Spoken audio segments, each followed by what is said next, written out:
Joining me now, it's like Polorama. Joining me now, Susan Platt. She's running for lieutenant governor on the Democratic side. 3 candidates in this race to be determined who's going to be the lieutenant governor Democratic nominee. Justin Fairfax, the, I thought, prohibitive favorite. Susan Platt got in January, announced it on my show, oddly enough. And maybe that's why she's gone straight to the top, because she was on my show, right? That must be it. I just figured it out. Who needs Ben? She's got me.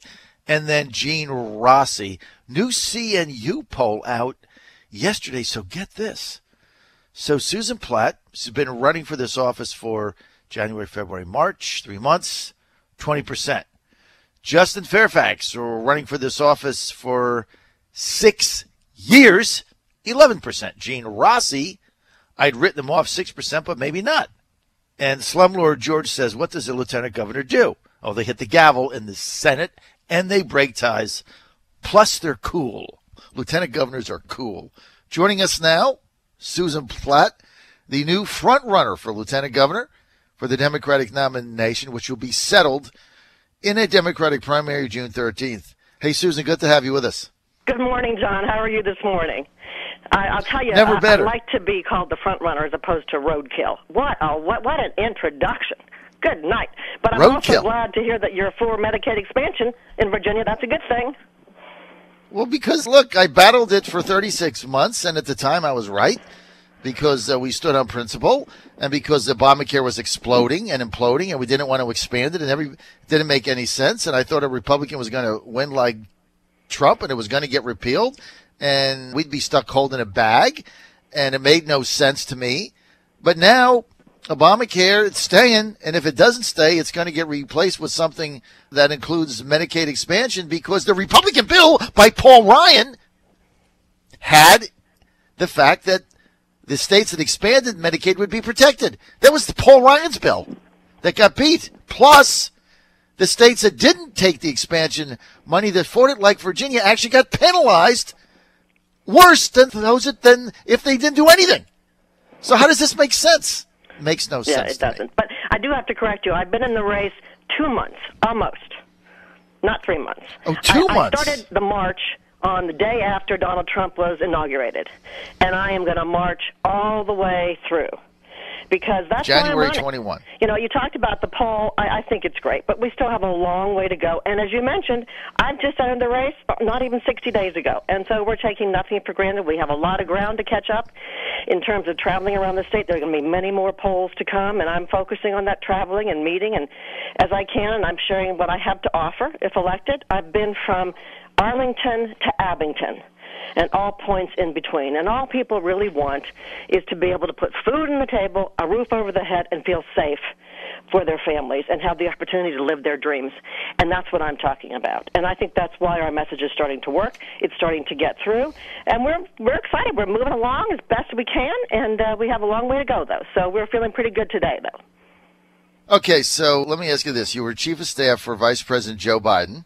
Yep. So there's rumor going around that former Vice President Biden will come and campaign for you before the June 13th primary. True or false? I don't know that. I don't know that. I'm just focusing on everything I can to stand up to the bullier-in-chief, Donald Trump. I'm focusing on getting our message out across the Commonwealth to those that care about fighting his dangerous policies. That's women, that's minorities, that's immigrants that are scared of all the rhetoric and the policies of this administration. Families are struggling. Things are moving so quickly, and they need someone who's going to fight for them. And, John, you know, you've looked at my resume. I've been 25 years an activist and an advocate for Virginia and Virginia's families. And that's what I'm going to continue to do, and that's what I think Lieutenant Governor needs to be.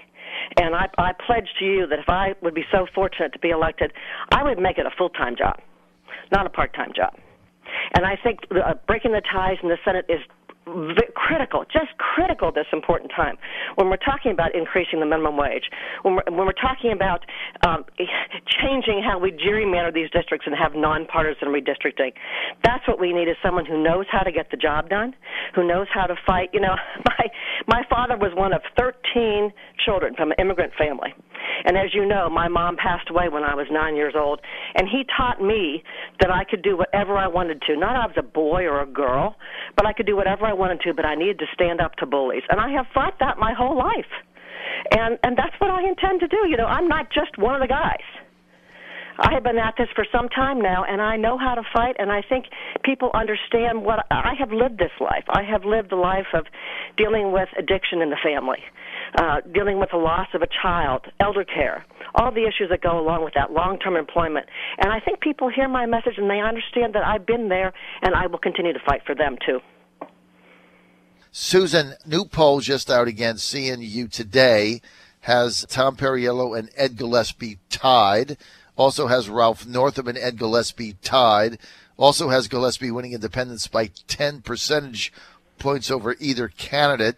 If you're the nominee, you're going to be on the ballot with either Perriello or Ralph Northam, the existing lieutenant governor. This poll showing the race tied with Gillespie. How do you read that in the fact that independents are not breaking with the Dems? Well, I just think we have a long way to go, as I mentioned. I'm thrilled to be leading in the poll at this stage, being I just got in this race 60 days ago. I think you're looking at the other polls, it's very early, and people are starting to find more and more about us. Although I will tell you, I'm so glad to see so many more people getting involved in the process. I have volunteers in this campaign that have never been involved in the political process before, and I think we're seeing more and more of that across the state. I think the one thing we can thank Donald Trump for is more activism, and everybody knows who their representatives are.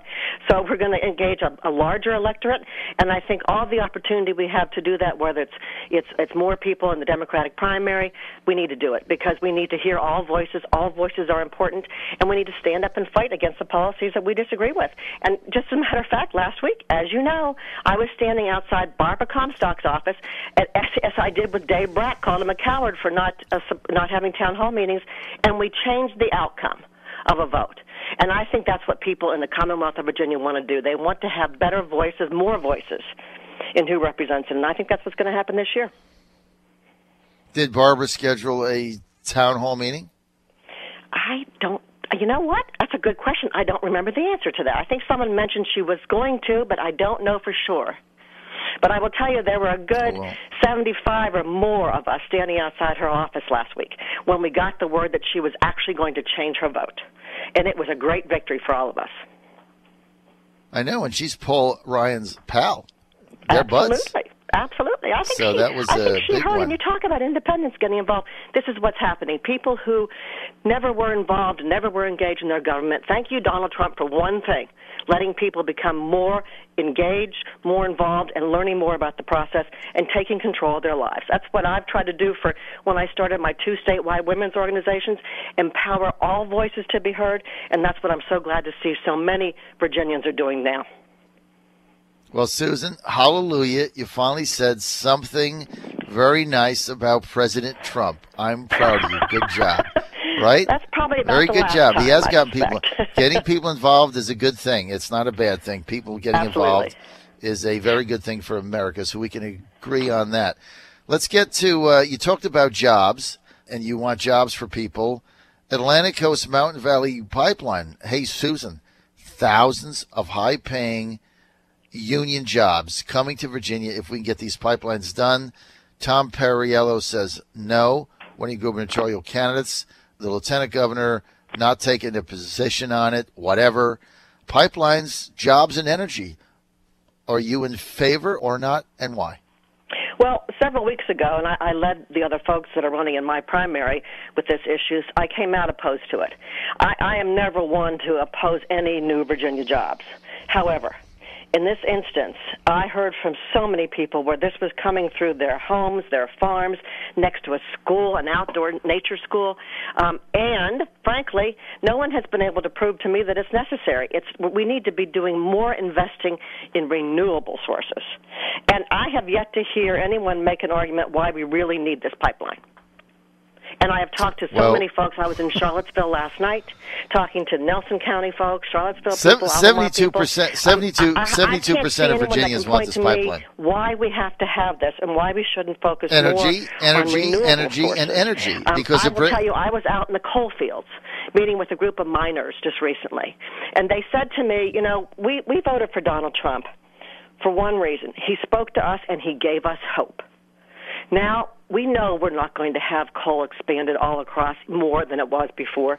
We know we have to change. They actually looked at me and said, we want clean water too, but we need jobs and economic stability.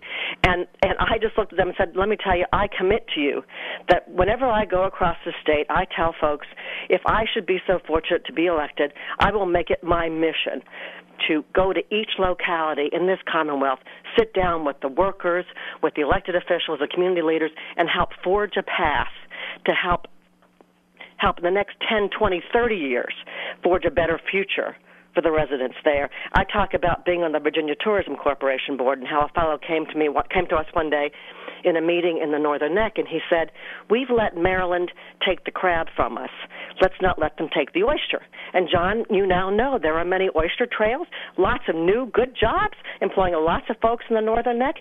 So I have said that I will travel the Commonwealth helping each community find their gold oyster shell, which they can own. And people are actually starting to really respond to this. People are starting to do it on their own. Government calls Susan, done a great job of helping to expand jobs.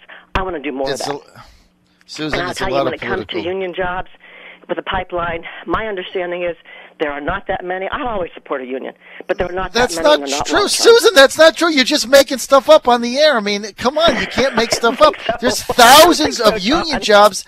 There's thousands of union jobs available with this pipeline. We need the energy in Hampton Roads, one of the regions you're going to have to win. The Navy has already said if you can't do something with a lack of energy, they're taking carriers to Jacksonville. 72% of people in Virginia in a poll back the pipeline. So, look, I understand that you have to go with your progressive group and be anti-pipeline. I understand that for political reasons. It's not my progressive group. It's the citizens that it directly affects. It comes through their property. How would you like it if some company came to you and said, we want to put a big pipeline through your front yard? How would you feel about that? I'd be fine with it because they rent me for the space and there's never been a single incident of a pipeline accident. And you're probably standing on a pipeline now and you don't even have any idea. So, I mean... John, how would you feel about it coming through and being dug in your front yard? If they're going to pay me for that and they're going to put it through my front yard and I can put a basketball thing on it or tennis courts on it, I'd be perfectly fine with it. I'll take the money. Well, right? And I'm for that's your progress. Opinion, and I respect that, but I'll tell you there are lots of folks that don't believe that, and they don't want it, and that's who it affects directly. And I have yet to see anything that proves that we actually have to have this natural gas for Virginia. Well, ask the Navy. I mean, the Navy has told those in Hampton, we went the same thing with roads. And look, I backed McDonald's 2013 transportation tax, biggest tax increase in history. I'm a conservative. I backed it because I talked to Admiral Halsey on my show, and he said, I don't really care what you'll do, but if I can't get roads and if I can't get energy, I can't bring any carriers into the Norfolk Naval Base. I can't do it. I can't ship my troops. I can't get energy. You guys figure it out and then call me back. This is reality. So I understand that there's people in Nelson County. At the Federal Energy Regulatory Commission who wrote a letter. You may have seen this. And he said, I don't see necessarily any need for this. Now, this is a fellow who's at the agency, who had been at the agency and just, I think he retired or something, just left the agency. Even he said, I really don't see the need for this. So while we can argue on those issues, and I'm glad to do it, I'm going to always side with the people who it directly affects. And if they can figure out some way to do it so it doesn't go through my front yard or next to a nature school where it's going to ruin the school and all these farms, then let's figure it out. Let's talk about it. All right, I got 2 minutes. So yesterday, President Trump basically repealing the Clean Power Plan. That's dead. He's the president. He repealed it. It's dead. Dominion Power, compromise 2015, rate hold, no audits negotiated by gubernatorial candidate State Senator Frank Wagner. A lot of people saying now that was based on the Clean Power Act. That's gone. If you're lieutenant governor, are you going to be in favor of reopening that deal with Dominion or not? And why? There's a guy who I think is a pretty good expert on this, and that's Chap Peterson, and he's someone I think I'd like to talk to about it further. Senator Chap Peterson, good I answer. think a buddy of yours. Yeah, he's my buddy. Good answer. Yeah. Legalizing marijuana, not making it a felony in Virginia, up or down? Small amounts. Okay, what about medical marijuana? Up. Tebow bill that's going to come up again, letting those that are homeschooled participate in athletics in the school district in their area because they say, look, we're paying the taxes, up or down?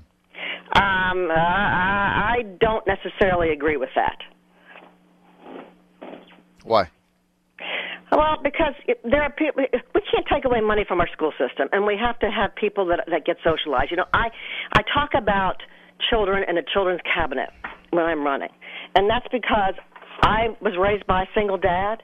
My grandchildren suffered through my stepdaughter's addiction. I think we need to focus more on children. That's why I'm talking about creating the governor's cabinet appointee to put all these different services to help children. You know, when I heard that we were number one in school-to-prison pipeline, that's something that we have to be clearly ashamed of. And I think we have to do more earlier on. Anything we can do to increase education, increase services, not by adding more services. That's not what I'm talking about. I'm talking about putting them in some place, housing them in a place where people know where to find them and where to go get help. When I go across this Commonwealth and I talk to families that have children that need help and that families need help, they say to me, Susan, first of all, no politician has ever talked to us before about this, and thank you for coming. But second of all, we don't want more. We just want access to what we know we can have. And that's what I think we need to do. We need to expand opportunities, not limit opportunities. Okay, final question. What's one of the biggest policy differences between yourself and what are your opponents, Justin Fairfax? Well, I think as Democrats, we all agree about probably on 99%, and they're good guys. I think the difference that we have is if Mark Herring was not running for re-election, I think those two guys would make great attorney generals. But the fact that he's not, we have two prosecutors running for lieutenant governor. I think the difference is here, with me, you have someone for 25 years who's been an advocate and an activist, who's helped expand voices all across this Commonwealth. And that's where I think the difference lies. It's not so much in our policy differences. And I have led the way on several issues in this campaign where my opponents have followed me on it. So that's what I think is the difference. I think it's all voices need to be heard. I'm not just one of the guys, and I just think that lieutenant governor should be an advocate for all and should be an activist, and that's where we differ. All right, that's going to be the final word. We want to thank the new front runner for the Democratic nomination for lieutenant governor. Came from nowhere, but in the race 2 months. We're working hard, John. I mean, look, everybody's entitled to their own opinion, but facts are facts. You're at 20%. I had to read that thing 3 times. I thought it was a typo, but I think you're very well positioned now to be a factor, if not win this race. Susan, thanks for being with us.